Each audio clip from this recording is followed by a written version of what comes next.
Alright, so we're at Maple Grove for the Dave Stein race, the 3rd annual. Not gonna lie, I've really been slacking on these videos. I have all this content from the media. I got some stuff from Columbus, but like, to be honest, I just haven't felt like putting this stuff together because like, we've been traveling so much, busy with work, like, just been exhausted, so it'll get released eventually. I'm gonna try to do it in order, but anyway, I'll fill you in on what happened the first day because I didn't have really time to do run by run. So yesterday was the $5,000 Super Street Dave Stein race, and it was definitely interesting. We came home from Columbus last weekend, and the car just still wasn't hitting the tree right. Like, I'd be good the first pass, and then the second pass, I'd be like 40. And I'm like, I feel like it's me, but like, I don't feel like I'm missing it either. So like, it has to be the rear shocks because we're just looking at the way that the car is leaving in the video and it's just not leaving right. So get home from Columbus and my rear shocks are there. So showed up just in time. So we ripped off my old QA1s, which I'm gonna be completely honest with you, they've got probably 6 years on them because I got one shock basically for free back in like the end of 2016 or early 2017 when I got the car, because I won this like NHRA like be a winner, be a member thing. So I got a gift certificate for them, and I've been running them ever since. And yeah, so I never got them serviced because I've never had experience with it before. Like my street car, like that was what I raced before my black car.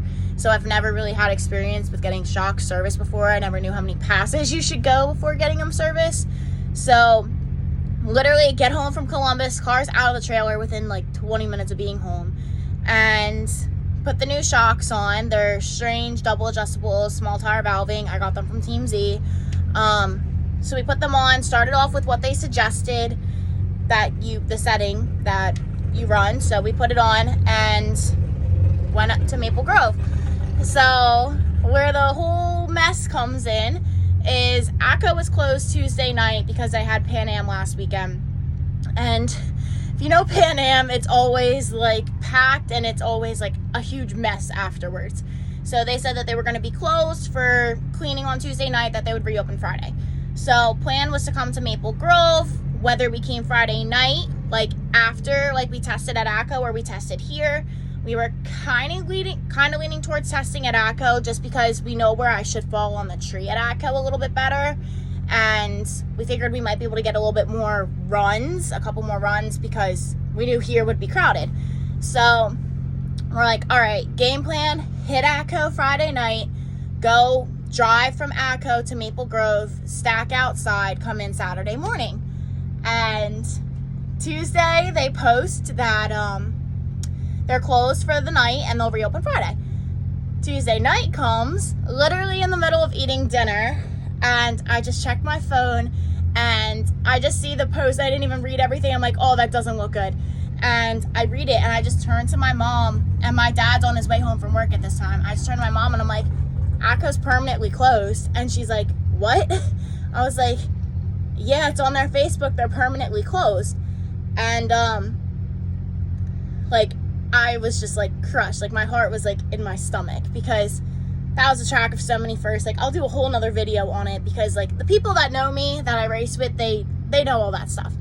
But like, if you don't know me and you're just finding my channel, like you haven't seen me race at ACO a whole lot this year, but like there's a lot of history there from my family. So I'll do a whole video on that and what's going on with it from my understanding. But we call my dad and my dad's like, no way. Like, he's like crushed too. So Max, the announcer at ACO, one of the announcers, he's the one who actually put me in contact with my black car. For context, like, I've known Max since I started at ACO, and he's the one that told me about the black car and where to get it. And he's like telling us, no, the Facebook's hacked. I've gotten 20 phone calls in the last 20 minutes. Like, it's hacked.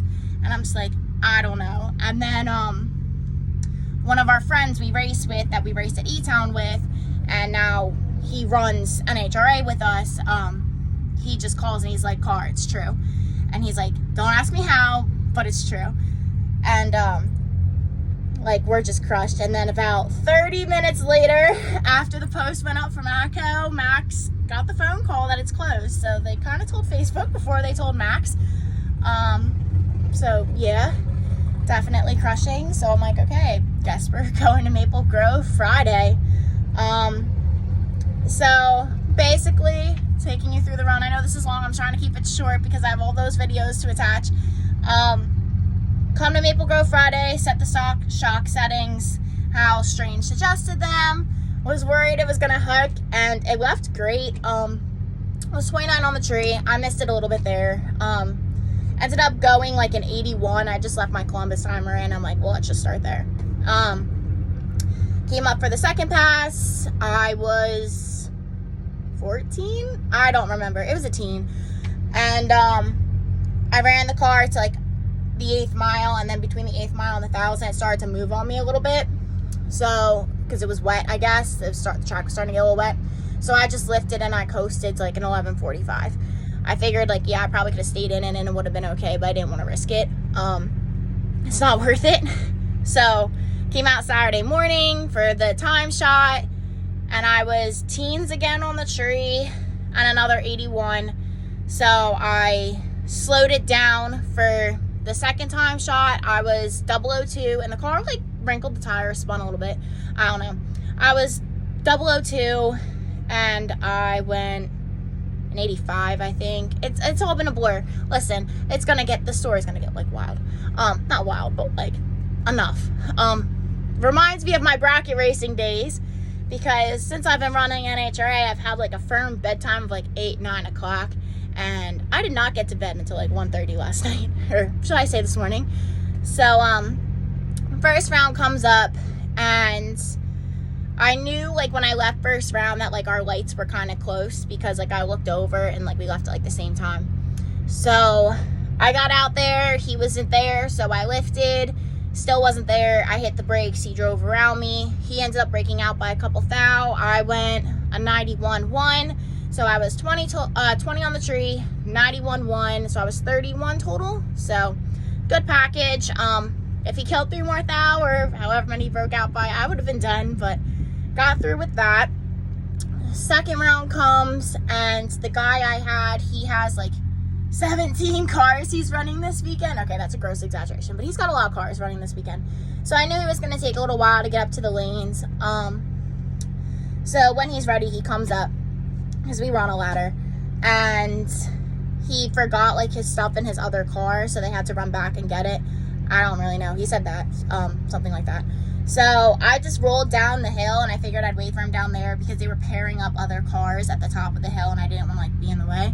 So I'm suited up, like waiting down at the bottom of the hill, and like it's been like 5 minutes or something, and like he's still not coming. So my dad says he's walking down the hill, but like I can't see anything. Like I can only see so much in my mirror behind me, and I had like my restraint on, so I really couldn't see anything. So none of the officials are telling me anything. So apparently his dad tells my dad to just go, that the car broke, but none of the officials knew that. So we're just sitting there. So I'm like running the car, and like nobody's telling me anything. So I'm just like, all right, like I'm not gonna run the car forever, like for like nobody to know what's going on. So I shut it off, and like people are confused because like there's so much going on, and like they're like nobody knows anything. So then eventually like my dad's like, just go, like, because I guess they got on the golf cart and drove away. So I went and I took a competition by in the right lane, and I left and the car went right, like when it came on this, like right before it came on the stop. So kind of slowed down my light a little bit because like it just jumped right across. So I was like 34, and I went 1090 with a 1. So yeah, that happened. So come up for third round, and it's like 9 o'clock at this point or something, and I got back in the left lane. I was 16 or 17 on the tree, I don't remember. I had no idea where he was. It was dark. He's a black truck. So I just lifted, and oh no, I was in the right lane for this one. So I lifted, and he still wasn't there, so I hit the brakes, drug him through. drove it to a 96. He went a 94. It was kind of a whole shot. So then I was down to 4. So come up for the semifinals, and yeah, so I'm back in the left lane for that one. I thought I hit the tree pretty good. Thought I was red actually. But like when I let go of the button, the car just jumped right up. So I was like, ooh, that could either be red or that could be late. But I thought I was good. So it just kind of like wasn't really revving like it was earlier. So like he catches me and I'm like, all right, like, so he's gonna drive around me, like I must be going too slow. So I get the slip and I'm like 48 and I'm like, or 46. I'm like, I didn't feel like I was that late, but we looked at the video and it kind of yanked the wheels up kind of high, so we're kind of leaning towards jumped over the beam. But yeah, so my semifinal curse at Maple Grove lives on. I either do really well here or I kind of suck, and I always, if I do well, I always lose in the quarters or the semifinals. And it was semifinals again. I lost in semifinals of this race last year, and then a couple years ago I was in 2 semifinals here the same day and I lost both of them in the semifinals. So I just have a hard time getting to the final here apparently. So yeah, so today's another day. We're gonna try again. So we'll see how it goes. Our front struts are here. I have stock front struts on the car, so we're gonna switch those next week. We didn't want to make 2 changes at once, so we're gonna put the new struts on the car and see how it does next week, hopefully. But yeah, we'll keep you in the loop with Sunday's race. Hopefully I can break the semifinal curse today.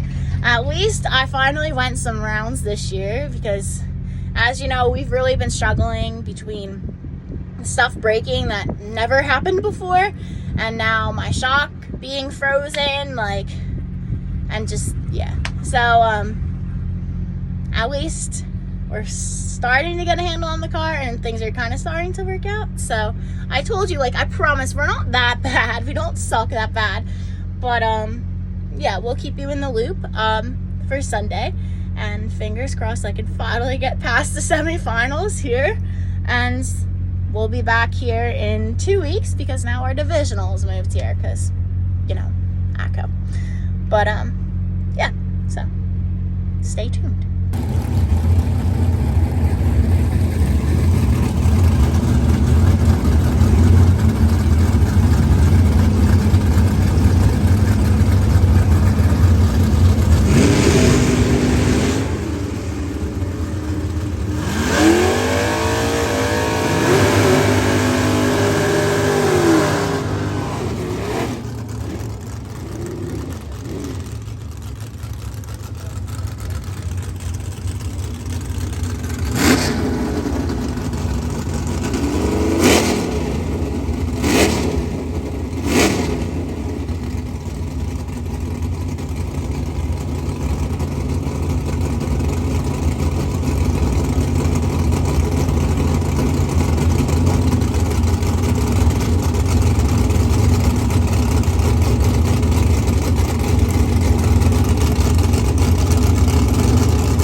kicking a rock, and my dog's having a heart attack about it.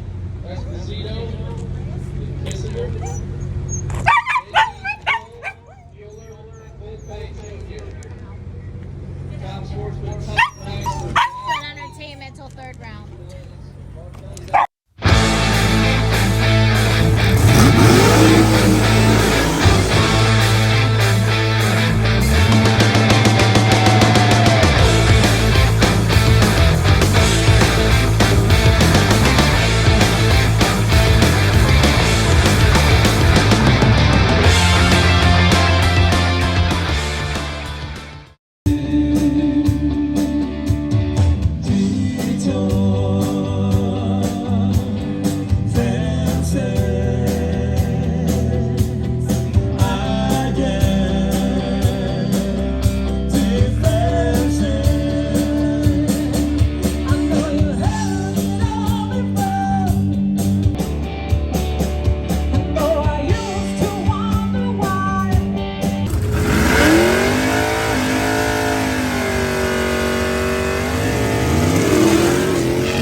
time run.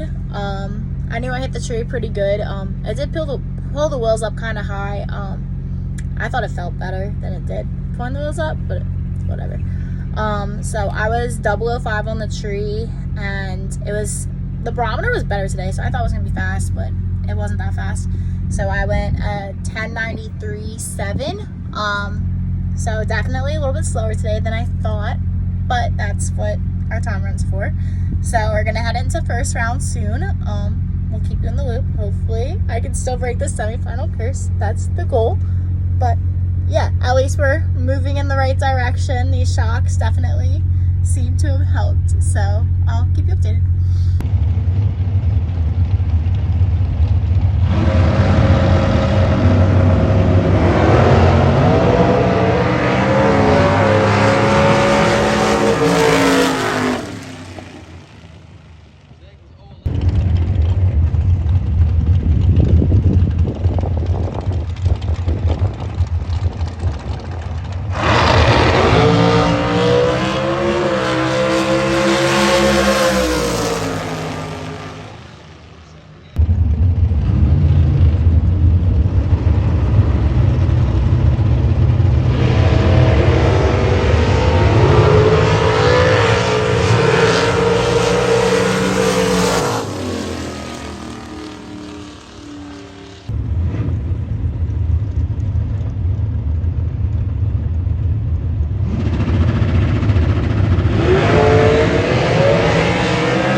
pretty good, but then I felt the tire wrap and it kind of felt like a spin.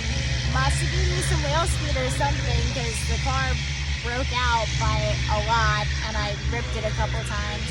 But we just watched Super Pro and there were some decent sized breakouts by a few, so I don't know if it's just that point of the day or what, but I either do really well here or I don't do well here. So we'll be back here in 2 weeks. Not sure what we're gonna do next weekend, but yeah, I mean, it's hard. Double breakouts are always hard. Car I raced, he was really, really fast. It's a nice car. Really, really fast car. He runs Racers News Network with him and Chris. So it's always hard when it's a fast car because like it's already a double breakout and then you have a fast car on top of it. So it was one of those tough ones. Needed to let him go, needed to give up the stripe, but I didn't think I was going that fast. So hindsight being 2020, I guess I was. But yeah, so we'll keep you in the loop with if we go racing next week or if we just come back for the divisional. So yeah, thanks for watching, guys.